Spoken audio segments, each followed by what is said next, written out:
up, YouTube? Welcome back to the vlog. If you're new here, I'm Kayla and welcome all to today's video. Today's video is going to be a week of workouts. In today's video, I'm walking you through my week of workouts. All my warm-ups, all my sets, my reps, my movements, my stretching, my cardio, all of that good stuff. I'm going to be taking you through it and walking you through why I choose to do certain things, why I prioritize certain things, etc. It's going to be a really great video and I wanted to hopefully be able to share with you some more informational content. So I hope that you're able to take away from this video some insight on how to structure your workout split, or maybe just some motivation. Maybe you're looking for a new split and you stumbled across this video. I don't know, but I hope it helps you in some way. So let's go ahead and just get into it. If you're not already, make sure to subscribe and let's get into the rest of the video.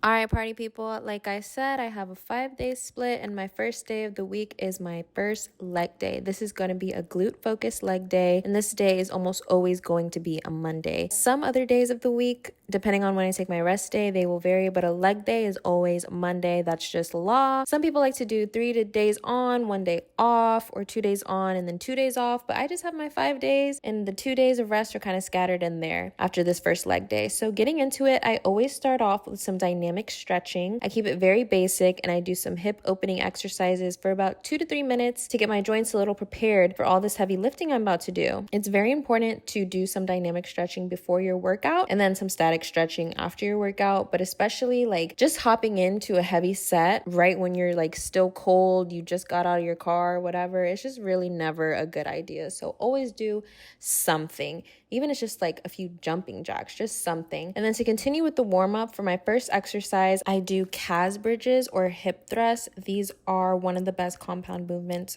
for glutes, and a compound movement just means engages multiple muscle groups. So my first exercise is this, and I'll do 1 set with no weight and then 1 set with very little weight, which I could do for like 15 plus reps. And then I go into my first working weight for 2 sets, which means that I'm training near or close to failure when I'm saying I'm working weight. This is my working set. So the key for this exercise is to keep your chin tucked and your core tight. Think of doing a scooping motion when you do these exercises and you will feel it in your glutes. Then I'll do a backup set. So this set is when you do weight that is lighter than your working weight, but not as light as your warm-up weight. Next, I move on to hitting my glutes in the lengthened position with some RDLs. Now that I've started to lift heavier, I utilize my lifting straps, and you want to position them so that the strap follows the natural path of your hand, and then you wrap them around the bar so that it helps with your grip. These are great accessories to have, but I do think it's important to work on your grip strength from time to time so that you actually have some functional strength in that area. But today I am using them to do barbell RDLs. I do glute focused RDLs, so I have a slight bend in my knee and I am pushing back with my hips while going down. My biggest cues here are to keep the bar really close to your legs. Like it should almost be like you're scraping the skin off you, like you're shaving your legs with your bar, and then hinge. You have to master the hip hinging back and down motion with this exercise before you go up in weight, or else you will only feel it in your lower back. Looking back now, I could have had a slightly better knee bend and hinge, but they still felt really good. And I did about 3 sets of these before I moved on. You really want to take your time and not rush through any of these movements so that you're actually working the muscle and you're not just going through the motion all willy-nilly. So next I moved on and I did some unilateral work, which just means 1 leg work. In this instance, 1 side work. Here I did reverse Smith machine lunges. I was really trying to focus on sitting back into my glutes because there's different ways that you can use a lunge to be more quad focused or glute focused. And again, this is where the hip hinge comes into play, because if you're too upright, you'll be hitting a little bit more quads and glutes. So it's always a good idea to slow things down so you can really connect with the muscle. And for all of my unilateral work, I do 2 working sets. So no warm-up weight or anything. I just go right into it. And I don't typically do these. I kind of switch these out between this one and glute step-ups, but these are really good for the glutes, especially when you focus on sitting back in the glutes and hinging backwards. Like that's how you target the glutes in almost anything. Just remember, hinge.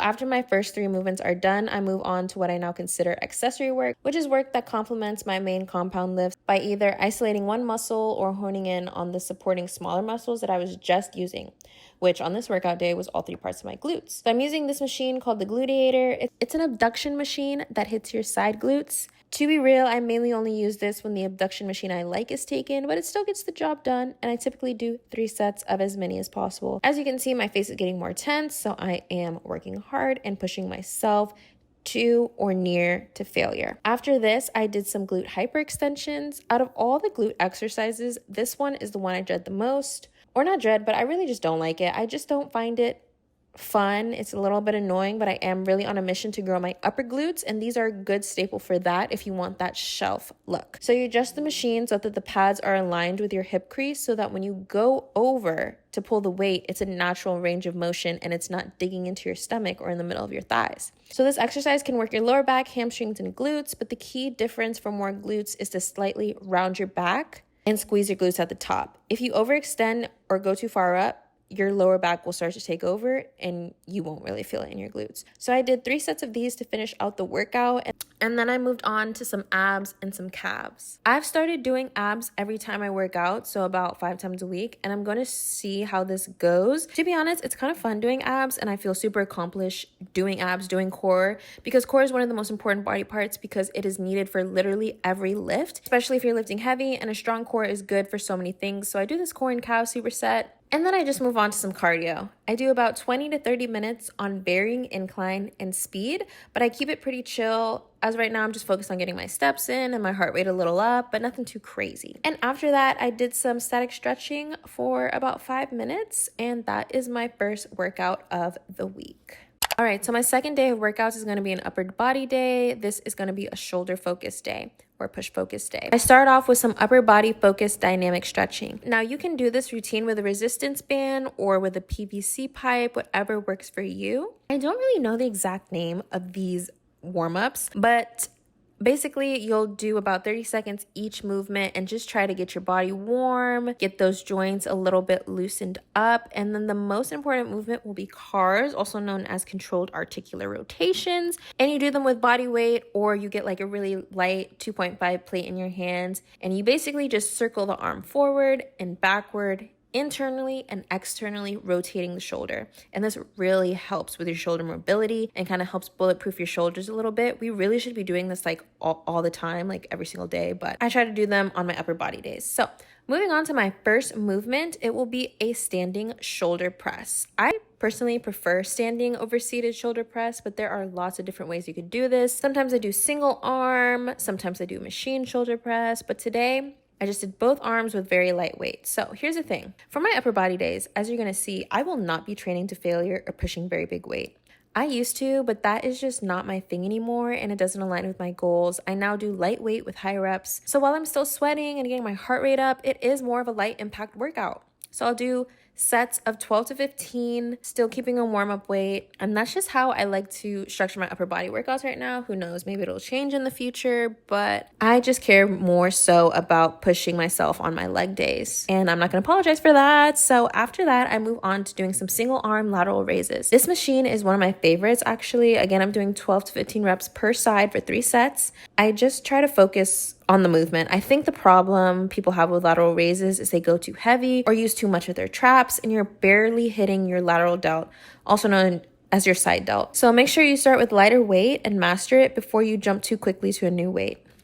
And that's true for any exercise, any movement. Form is so key. Form is a priority. And if you are using light weight with bad form, you're just going to use heavier weight with bad form, and then you're more prone to injury that way. So always make sure you look up a form video, you ask somebody, you know what you're doing before you jump into heavy weight, because that is like one of the best ways to get injured. Is not necessarily ego lifting. Maybe you can lift that weight, but you're just not lifting that weight in the way that you should. Your lower back takes over and bam, like you're probably out for a few months. So master the form and then you can master the weight. My last exercise will be a seated cable fly to hit my rear delts. I do 3 sets of these, and sometimes I like to do these on a cable. Your rear delts are one of the harder muscles to grow, in my opinion, because they are hard to hit in certain compound movements. So you really have to isolate them if you want them to grow or be hit or whatever it is. So seated rear delt machines, standing rear delt flies, bent over dumbbell flies, these are all good movements to hit that rear delt. And after that, that's pretty much my shoulder day. And then I move on to some abs. I vary my ab movements from day to day. Most important thing for me right now is making sure I actually train my core every time I step in the gym. Regardless of what it is, whether it's body weight or weight, I just want to hit my core every single time I'm in the gym. So this day, I just did about 3 sets of this crunch machine. This machine is so simple yet so effective, and it burns really good. So my thing is like just crunching at the top, a little bit of squeezing, and literally after 2 to 3 reps, you're already feeling it just off body weight. After that, I moved on to some cardio, and I did another 20-ish minutes on varying incline, and that was my day 2 workout.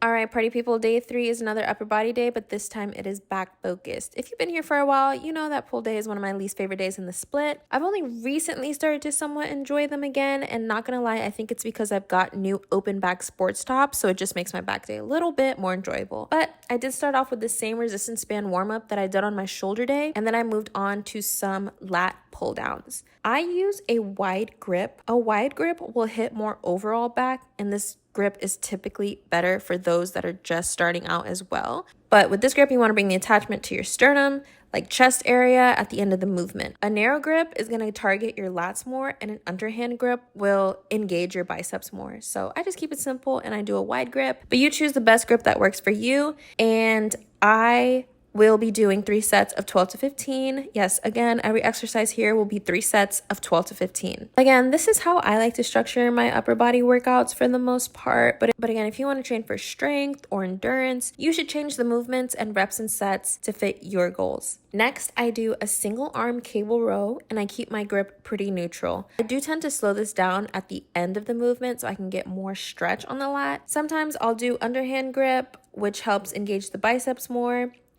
As you'll see, I don't hit arms, and that's just, again, how my workouts are looking right now. I technically hit them in other movements because they can be a secondary muscle. Like, for example, triceps are a secondary muscle in shoulder press, biceps can be a secondary muscle in pull-ups, but I don't directly hit them. Some people have an entire day for arms, and I love that for them, but this is what works for me. And I really do enjoy my weekly workouts. I enjoy my workouts throughout the week once I started training the way that I wanted to train. My last exercise is a face pull, which works the rear delt as well as the upper back. I just love ending a back workout with this movement, or sometimes I'll do like a cable pullover, or sometimes I'll superset both of them. I just love ending the back day on a cable. I don't know. I just do. But that's the end of my back workout. And if you guessed it, we are hitting core again. Today I did a superset of sorts. So I started with what is basically a weighted standing crunch. It looks a little ridiculous, but it gets the job done, and it has grown on me. So I went till I couldn't anymore. When I've started incorporating heavier weight into my abs, I feel like I've definitely noticed a difference. My core is stronger. So I think it's a good idea to have weighted core and body weight core exercises in your split somewhere. So once I'm done with the standing crunch, I superset that with some hanging leg raises. My first set, I did a set where I did both legs at a time. And then this set, I attempted to do a variation of sorts. It kind of worked and kind of didn't, but I still felt it in my core, and I just went till my grip gave out. And this is an example of why grip strength is important. And after that, if you can guess it, I moved on to some cardio. And yes, we are back on the treadmill for another 20 to 30 minute incline walk. And that was my day 3 workout. Okay, party people, day 4 is here, and this is my favorite day in the split. This is my quad day. I love quad day, and I feel a special connection to it because I feel like this workout has truly transformed my legs, and I've gotten so much growth since I first started. And I've always prioritized my quads, and now my glutes need to catch up a little bit, but I just love training quads because it really is not just a physical test, but a mental test to put that heavy weight on a bar and put it on your back to grow some big legs. Like squatting, quad focused movements, they are not easy. So I I started with the dynamic stretching that I did on my glute day, and my first movement was a hamstring curl. I did seated hamstring curls to warm up my knees and my legs in general, and this has really helped me with my squat. I go super heavy with the hamstring curls for my 2 working weights, and then I move on to the squat. I either do a Smith machine squat, hack squat, or a pendulum squat, and today was the latter. I always start with no weight, and then I go into a plate for like 10-ish reps, and by then I am well and fully warmed up, and it's time to hit some heavy legs. I do 2 working sets to failure. So that was the end of my first set, and as you can see, I'm crawling out of the machine and I have to reset it all, and that's what training to failure looks like. My next set, I decided to throw a quarter on, and I was insanely humbled. And I did not meet my rep goal at all, which is typically to failure, but I'm trying to be in that 8 to 10 rep range. But that's okay, because at least I tried the weight and at least I pushed myself. A lot of the times you are stronger than you think you are, and you should push past your limits because that is how you grow when you're uncomfortable. Even though I only did 2 reps, I did take off the quarter and did a back off set to finish this movement. Next, I moved on to some Bulgarians. I decided to test out this machine today, mainly because the benches and Smith machines were taken. It was okay. Definitely not my favorite, but I got the job done. I do 2 sets. Again, 2 working sets on my unilateral work of 10 to 12, resting a few in between legs. I rest so that I can catch my breath and deliver an even amount of power to the other leg. And instead of staying fully upright, I kind of also hit the glutes a little bit with this back and down motion, again, that hinging motion, but sometimes I do just do a straight up quad focus Bulgarian split squat, so it kind of just depends on the day. So next up is my accessory work. So I do leg extensions. I was going hard on these. They felt really, really good. And I just went until I couldn't anymore. Like, it sounds easy, but it is actually hard to truly train to failure and like put that mentality into your head. As you saw, like throughout my workout splits, even on my leg days, I don't always train to failure on every single exercise, but I feel like that should be my goal at this point, just to go as hard as I can for as many as I can until I just can't. Like, I think that should be my goal eventually, but I went pretty hard on these and I repped out as many as I could. I went into partials and like the ugly faces were in full effect. And then I moved on and I did some seated adductions. Like with my leg extensions, I did 3 sets. And for the adductions, I just adjusted the seat so I'm leaned back. And then I have as a wide range of motion as possible, squeezing or attempting to squeeze at the end of the movement. And afterwards, I did a calf superset. I'm really trying to grow my calves. I am Filipino and I missed out on the Filipino calf gene. I also missed out on the Filipino singing gene. And I'm just here, a Filipino with skinny calves who can't sing. I think it's just an abomination some days, but it's okay because at least we have the gym where we can try to grow these bad boys. So I did standing calf raise, superset with calf press for 3 sets. And yeah, it felt pretty good. I do notice that I am getting heavier on my calves, so it is like a bit of a slow and steady race, but slow progress is still progress. Slow motion is still motion. And I'm realizing as I was editing this video that I did not hit core that day. And yeah, I don't know what that was about, but I guess I kind of took the L on that. I guess the leg extensions just took me out. I was really thought I hit core every single day last week, but I guess not. But it's okay. It was a really great workout, and that was my day 4. Day 5 is a core and cardio workout. This is my last day in the split, and it is much more chill than all my other workouts. Some people would call this an active rest day. I am not one of those people. I literally got ready, drove to the gym, picked up some weight and my heart rate, so I call this a nice little standard workout. I do incline walk for about 30 to 45 minutes. This is sometimes do an hour. And the time really just flew by. Then I did an ab superset for 2 sets doing decline weighted abs. These are goated. These are goated ab exercise. I wish this bench had a bit of a steeper incline, but they are still so good. I supersetted these with some leg raises, but this time I was like supporting my entire body weight because I did it on like the tricep dip machine. This is a really great way to hit abs if you don't want to do hanging leg raises. If you have the body weight strength to do it this way, do it. You'll feel humbled. But this was a very chill and simple workout, but it got the job done. And that is my day 5 workout. And that is the end of my workout week. And as you can tell, I'm a girl that prioritizes my legs and my abs. And I do have fun hitting upper body, and I don't completely cut it out of my split at this moment. I am probably looking into new ways to work out. Maybe I'll start like Pilates or some type of class. We'll see. But as of right now, this is my workout split as a gym girl, and let me know what you think. Hello, YouTube. Can you tell that I filmed the intro and outro of the video 2 seconds apart?